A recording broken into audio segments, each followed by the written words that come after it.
গাল ফুলিয়ে বিছানায় বসে আছে কাশপিয়া। কেন যেন রাগ হচ্ছে ইয়াসের উপর। বিয়ে করবে মানে? কাশপিয়া তো এখনো বেঁচে আছে, বউ রেখে আবার বিয়ে করে কেউ? এইসব ভাবছে আর রাগে ফুঁসছে কাশপিয়া। মনে হলো দরজার সামনে দাঁড়িয়ে আছে কেউ, উঠে দেখতে যাবে, তখনই কোথা থেকে দৌড়ে আসলো মমি। কাশপিয়া রেগে বলল মমিকে, এখানে এসেছিস কেন মমি? তোর মালিকের কাছে যা। ওভাবেই বসে রইল মমি, ড্যাব ড্যাব করে তাকালো কাশপিয়ার দিকে। কিছুক্ষণ পরে আবার গিয়ে বসলো পায়ের কাছে। এমন আদুরে বিড়ালটার উপর কাশপিয়া রাগ করে থাকবে কি করে? মুচকি হেসে হাঁটু গেড়ে বসলো মেঝেতে। মমিকে কোলে তুলে নিয়ে বলল সে, তুই ওই তিতকরলা লোকটার সাথে কিভাবে থাকিস রে মমি?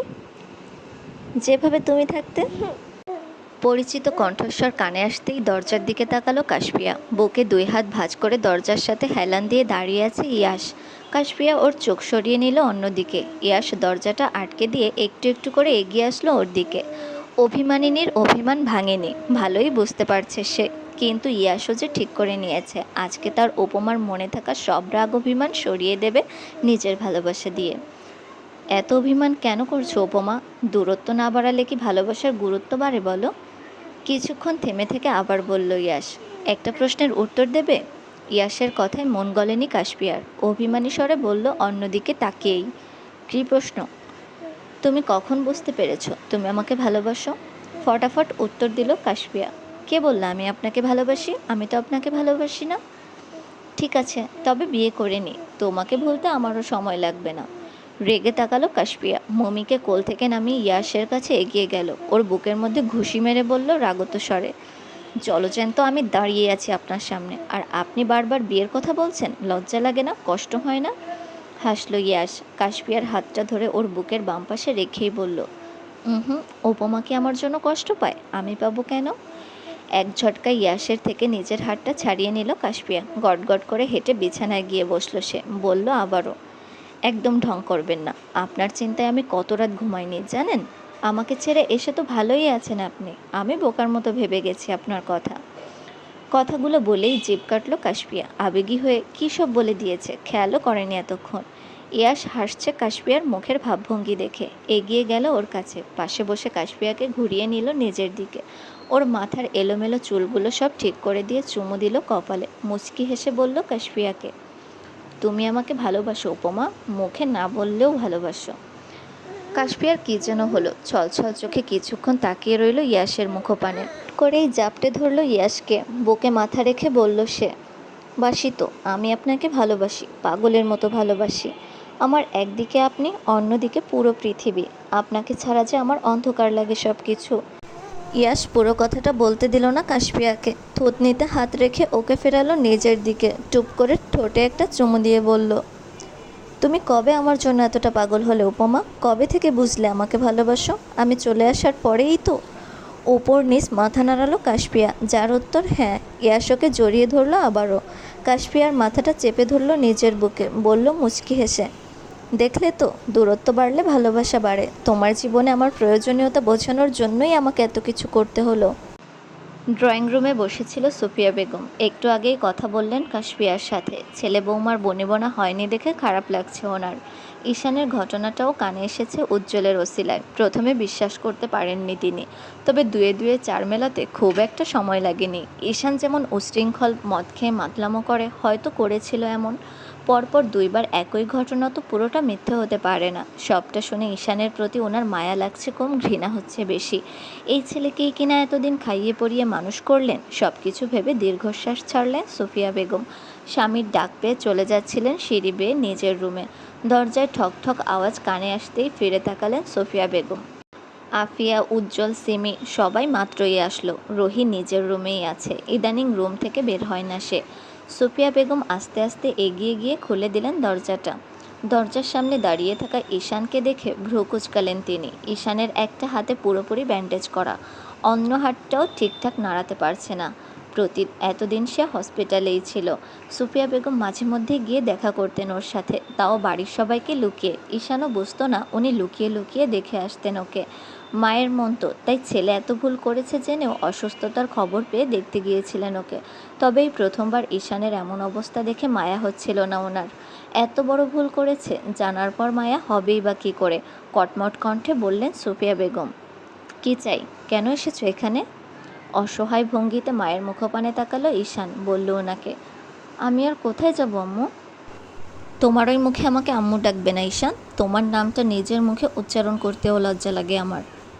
ঈশানের রাগ হচ্ছে মনে মনে, কিন্তু ওকে তো আপাতত থাকতে হবে এখানে। ইয়াশ আর ওর উপমাকে শাস্তি না দিয়ে শান্তি পাবে না সে। ঈশান কি যেন ভেবে হুট করেই বসে পড়ল মেঝেতে। সুফিয়া বেগমের পায়ে পড়ে বলল বারবার, আমার ভুল হয়েছে আম্মু। ড্রিঙ্ক করে আমার মাথা ঠিক ছিল না। কী করতে কী করেছি আমি নিজেও জানি না। তুমি আমাকে ক্ষমা করে দাও আম্মু। আমি কথা দিচ্ছি আর এমন করব না। আমার দ্বারা আর কখনোই কোনো ভুল হবে না। উজ্জ্বলের রাগ হলো ঈশানের কথায়, তবুও কিছু বলল না সে। ভালো করেই জানে ওর শাশুড়ি এখন নিশ্চয়ই গলে যাবে ছেলের মন ভোলানো কথায়।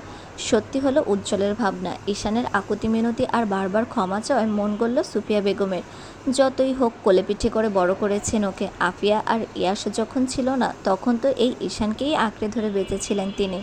তাই ঈশানের প্রতি মায়া ওনার একটু বেশি। উজ্জ্বল বাঁকা হাসল, বলল সুফিয়া বেগমের উদ্দেশ্যে, দুধ কলা দিয়ে কালসাপ পালার স্বভাবটা আপনার কখনোই যাবে না চাচি।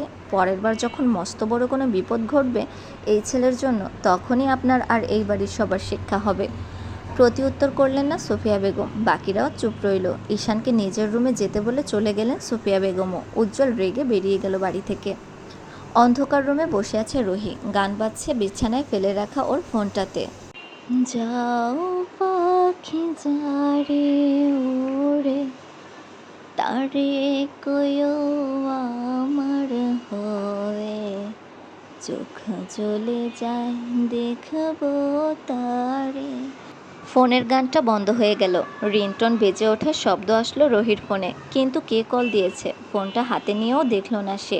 রোহির মন জুড়ে যে বিষণ্ণতা, প্রিয় মানুষকে না পাওয়ার আক্ষেপ, এত উপূর্ণতা নিয়ে মরে যেতে হবে ভাবলেও নিজের ভাগ্যের উপর হাসি পায় ওর। আল্লাহ কি সব কষ্ট, সব না পাওয়া ওর ভাগ্যেই লিখেছিল? বারবার রিংটোন বেজে কেটে যাচ্ছে। রোহির মনে হলো এবার কলটা রিসিভ করা দরকার। ফোনটা হাতে নিতেই দেখল ইয়াসের নাম্বার। নিজেকে স্থির করে কল দিল ইয়াসের নাম্বারে। প্রথমবার রিংটোন বাজতেই ইয়াস রিসিভ করে নিল কলটা। কথা বলল না রোহি, অপেক্ষা করলো ইয়াসের কণ্ঠস্বর শুনবে বলে।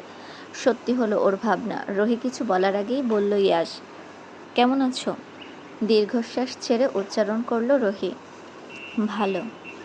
ঠিকমতো ওষুধ খাচ্ছ না কেন রোহি? তুমি তো কখনোই এতটা অবুঝ ছিলে না। রোহি বুঝল উজ্জ্বল হয়তো বলেছে ইয়াসকে ওকে ফোন দিয়ে কথা বলতে। উজ্জ্বল কি ভাবলো, ইয়াসের সাথে কথা বললে রোহির মন খারাপ চলে যাবে? উজ্জ্বল হয়তো জানে না রোহির মন খারাপের কারণ, নইলে কি আর বলতো ইয়াসকে ওর মন ভালো করার দায়িত্ব নিতে। নিজেকে স্বাভাবিক করে বলল রোহি, ঔষধ খেয়ে কী হবে ইয়াস? সেই তো মারা যাব। ইয়াসের কষ্ট হলো রোহির কথায়। রোহির এই প্রশ্নের উত্তর নেই ওর কাছে, তবুও বলল সান্ত্বনা দিয়ে, তোমার কিছুই হবে না রোহি, আমরা সবাই আছি তো।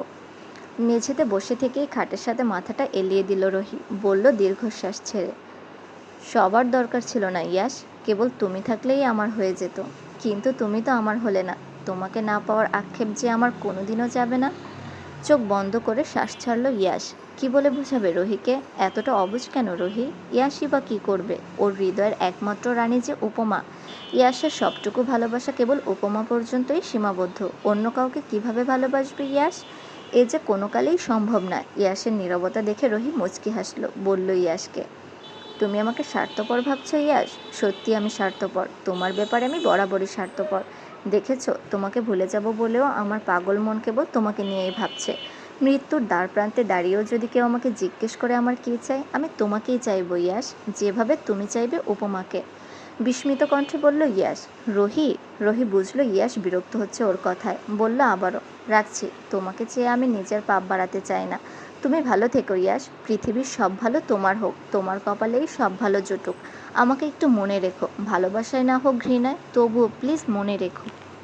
কথাগুলো বলেই বড় বড় শ্বাস ফেলল রোহি। ওর আজকাল শ্বাস নিতেও খুব কষ্ট হয়। ফোনের স্ক্রিনের দিকে তাকালো রোহি। ইয়াসকে এতক্ষণ কী বলেছে ভেবেও রাগ লাগছে নিজের ওপর। ইয়াস হয়তো বোঝালো রোহির অবস্থা কী হয়েছে।